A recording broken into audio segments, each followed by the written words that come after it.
Hello children, how are you? How are you today? I am good, I am well. What about you?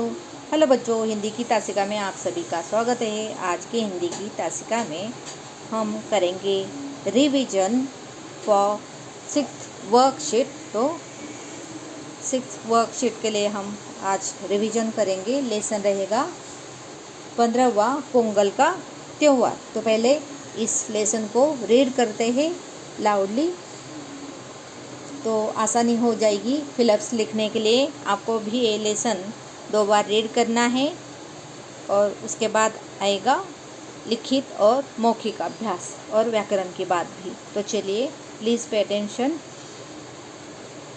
माँ माँ घुसते ही मोहन ने खुश होते हुए कहा, आज तो मज़ा आ गया।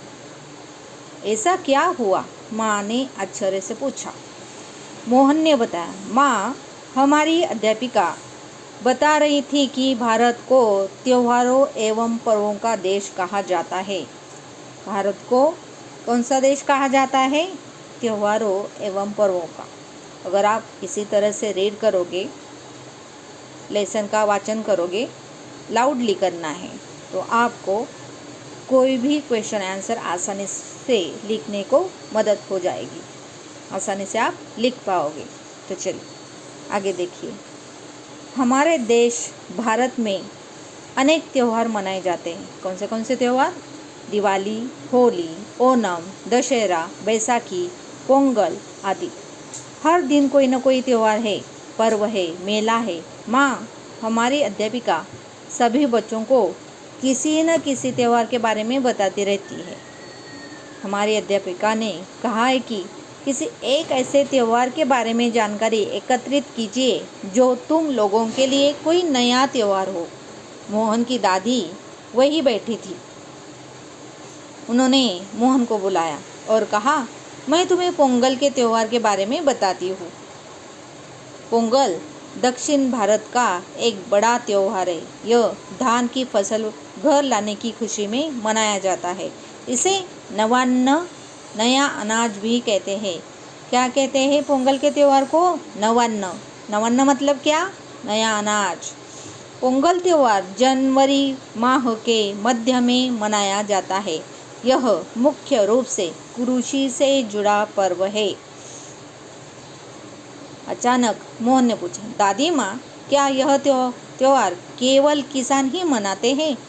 दादी बताती है कि उत्तर भारत के मकर संक्रांति को ही दक्षिण भारत में पोंगल के रूप में मनाया जाता है।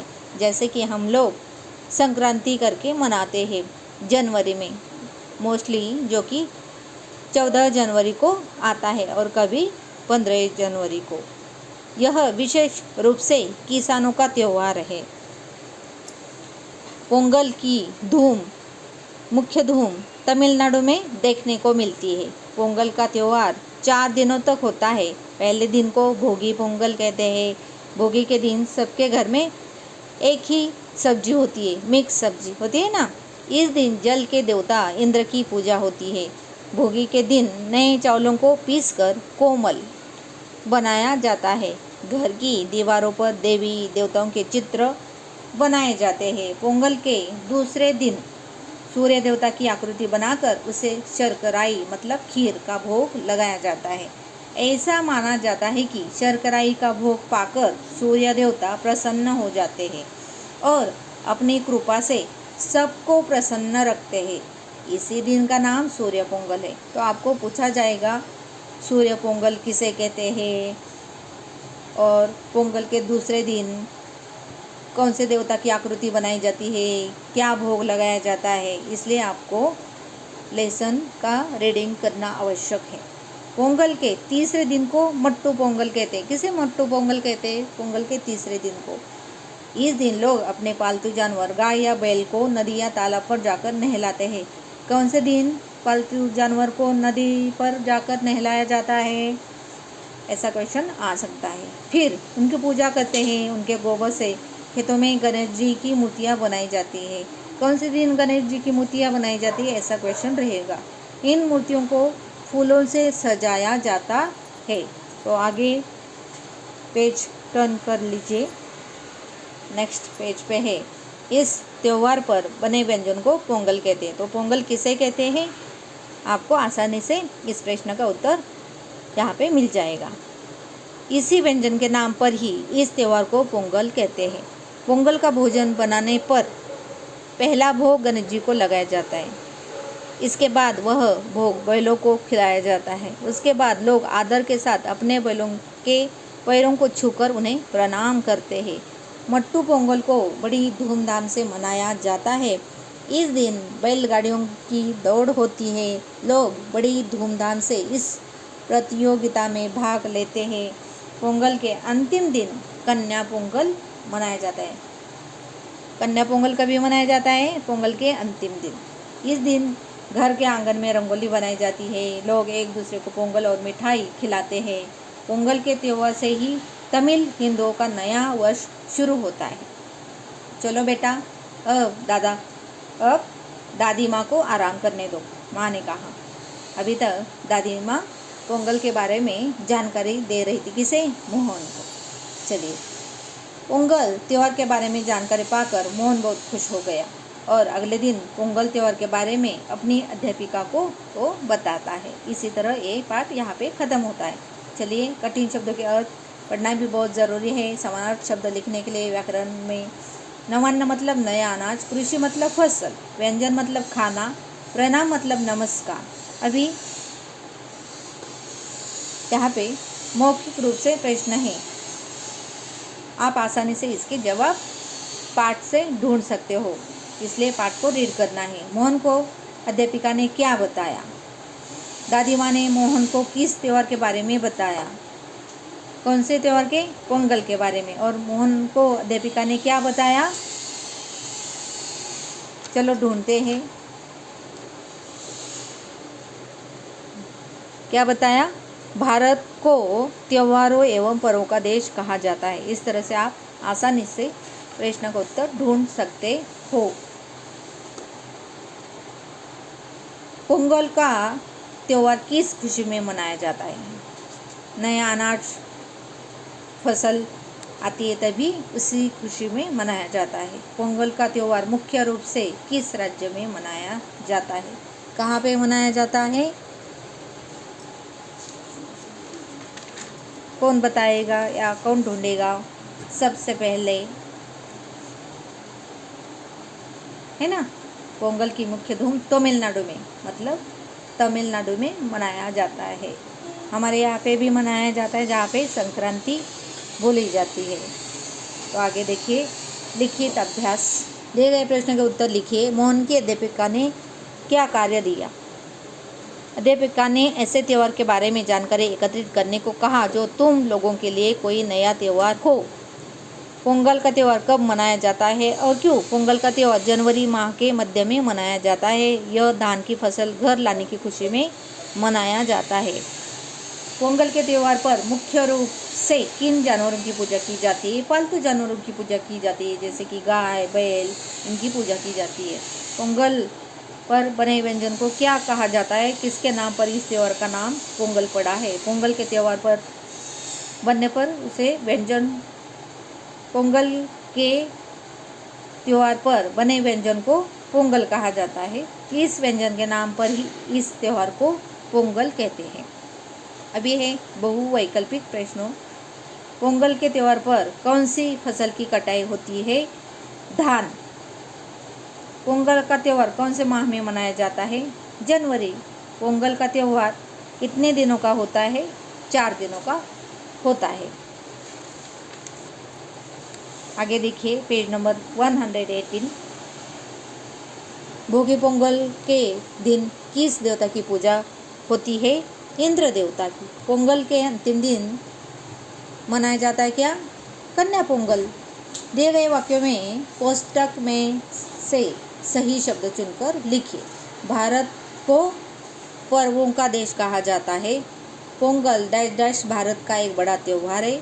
दक्षिण भारत का। पोंगल डैश डैश की फसल करने पर मनाया जाता है। धान। पोंगल का त्यौहार 4 दिनों तक चलता है। यहाँ पे 4 है, उसे टिक मार्क करना है। सूर्य देवता को पोंगल का भोग लगाया जाता है। किसका लगाया जाता है? शर्कराई का। शर्कराई करेक्ट है। पोंगल व्यंजन के नाम पर ही पोंगल त्यौहार का नाम पड़ा है। तो यहाँ पे पोंगल को आपको टिक मार्क करनी है। व्याकरण की बात में है, दिए गए शब्दों को जोड़कर एक नया शब्द बनाना है। जैसे कि प्र प्लस वेश प्रवेश, यहाँ पे ग प्रयोजन, प्रदेश, प्र प्लस थम प्रथम, प्र अधिक शिक्षण प्रशिक्षण, प्र अधिक थक प्रथक। दिए गए उदाहरण को देखकर खाली स्थान भरिए। जैसे कि दाना, कॉफ़ी, चाय, चीनी, गुड़, दाल, अनाज, आटा। यहाँ पे आपको फिल करना है। थोड़ी सी चाय, थोड़ी सी कॉफ़ी, थोड़ी सी चीनी, थोड़ी सी दाल, थोड़ा सा दाना, थोड़ा सा अनाज, थोड़ा सा गुड़, थोड़ा सा आटा। जहाँ पे सा है वो पुल्लिंग है, जहाँ पे सी है वो सब स्त्रीलिंग शब्द है। तो चुनकर आपको लिखना है। आगे है, दिए गए शब्दों का वर्ण विच्छेद कीजिए। स्वागत, स अधिक व अधिक आ अधिक ग अधिक अ अधिक त अधिक अ। ये आप आसानी से कर सकते हो।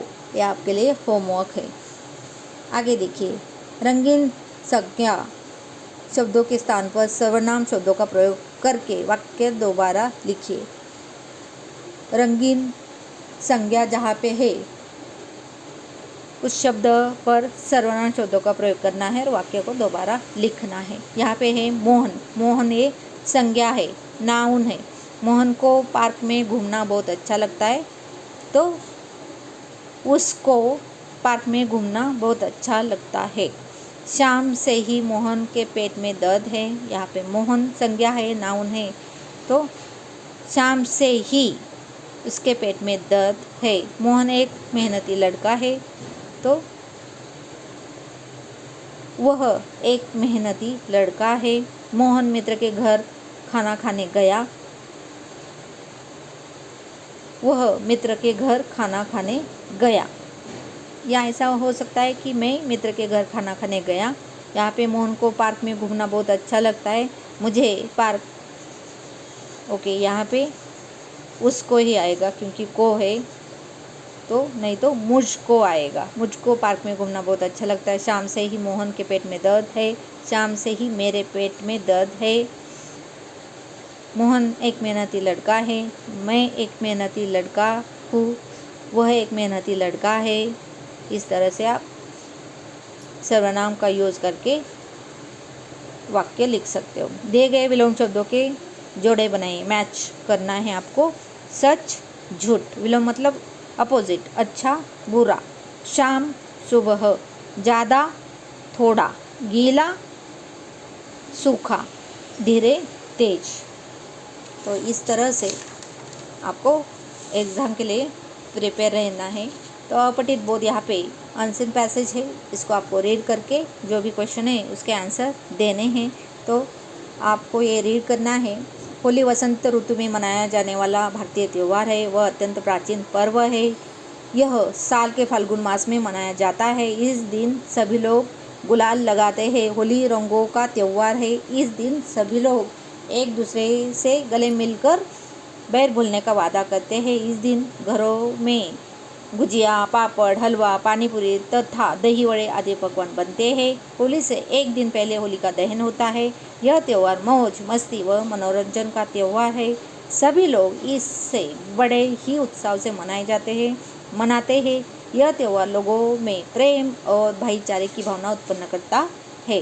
तो प्रश्न है, होली का त्यौहार कब मनाया जाता है? होली का त्यौहार वसंत ऋतु में मनाया जाता है। यहाँ पे दिया हुआ है जो पहला सेंटेंस है। होली के दिन लोग क्या क्या करते हैं?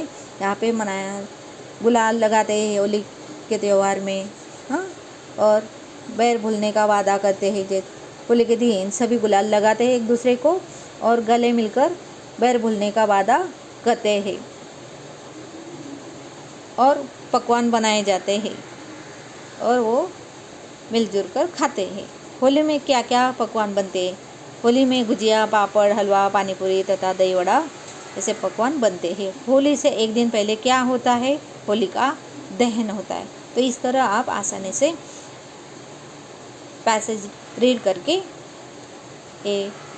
अपठित गद्यांश रीड करके प्रश्न का उत्तर लिख सकते हो आसानी से। आगे देखिए, वर्ग पहले यहाँ पे एक पजल है जो कि आपको वर्ग पहली में से 6 त्योहारों के नाम लिखिए। तो यहाँ पे आपको त्योहार के नाम लिखने हैं सर्च करके, जैसे कि दशहरा, यहाँ पे दूसरा हो गया होली, यहाँ पे होली, दीपावली और जन्माष्टमी, गांधी जयंती,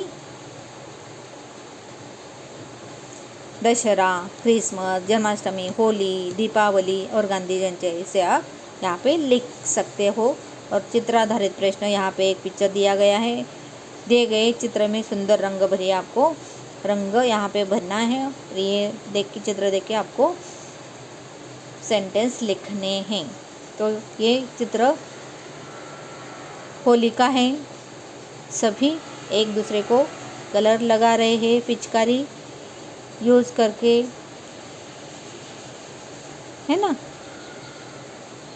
तो आपको आसानी से आप छोटे छोटे वाक्य बना सकते हो और आपको इसको कलर भरना है।